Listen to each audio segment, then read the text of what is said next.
How narcissists hook you and how to unhook. Welcome, I'm Angela Carter, IFS therapist and trauma specialist. And today's episode is one of the most requested and one of the most important. How narcissists hook you and how to unhook.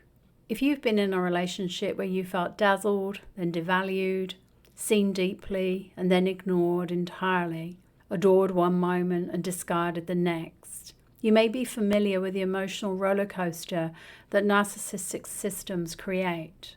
And so today we're not just naming those tactics, we're exploring why they work, what parts of us get activated, and how to step back into our own center, calmly, clearly, and with compassion. So let's begin. Let's begin with the basics.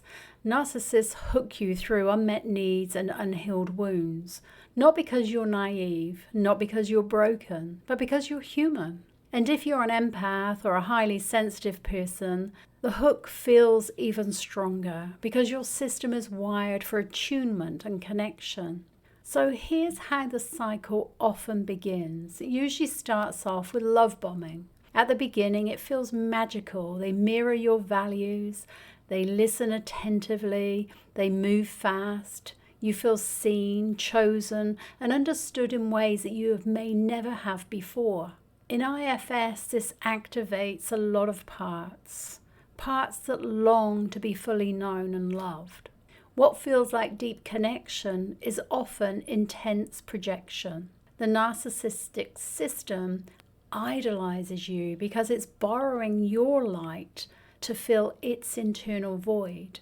And when that projection inevitably fades, so does the warmth. And then there's gaslighting. Gaslighting is when your reality is denied or distorted. You express hurt and they say, "Oh, you're too sensitive." Or, "Why do you always go on about that?" Or you question something and they say, "That never happened." Or they put it back on you. This confuses your system and erodes your self-trust. Gaslighting works because it destabilizes your internal system. Protector parts of you may begin overriding your intuition in order to maintain peace, saying things like, "Oh, maybe I am overreacting. Maybe I am asking too much. Maybe what I said was criticizing." It's not.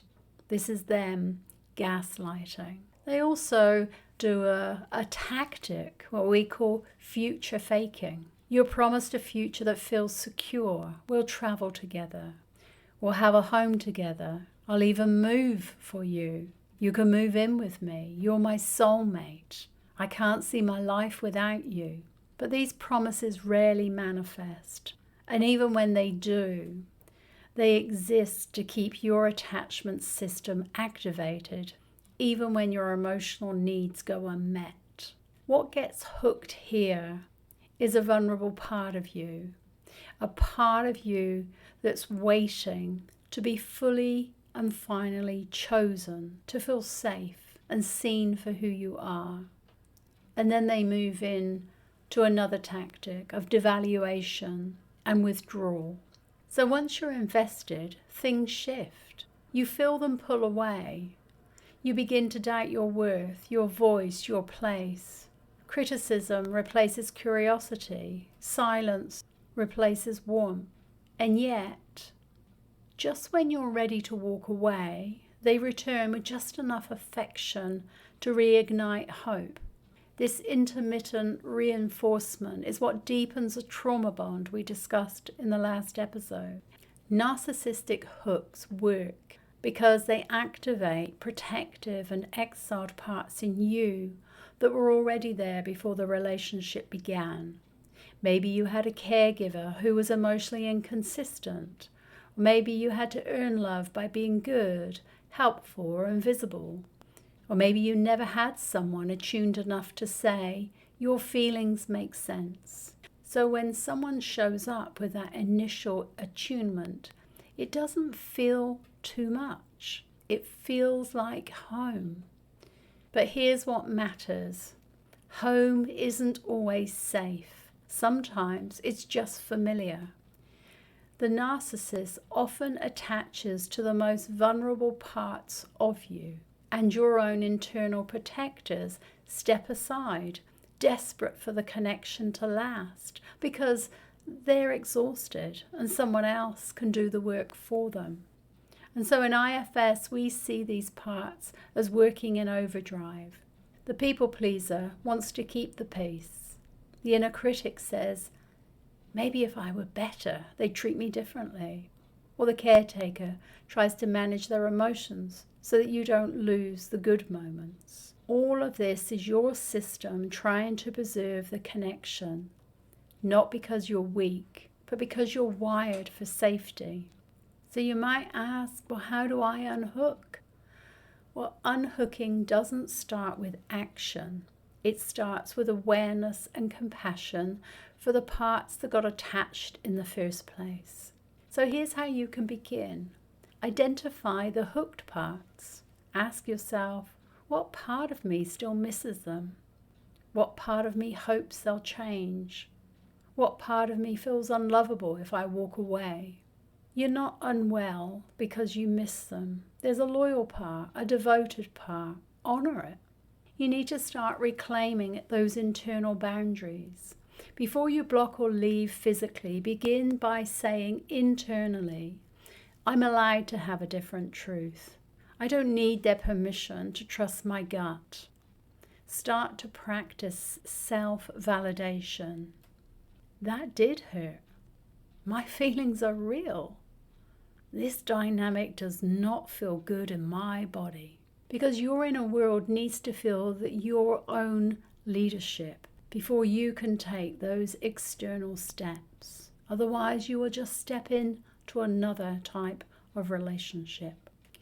So you need to start to shift the power dynamic.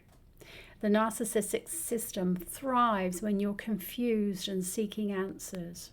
Reclaim your power by seeking your own clarity, not closure from them. Start small. Choose silence over explaining yourself.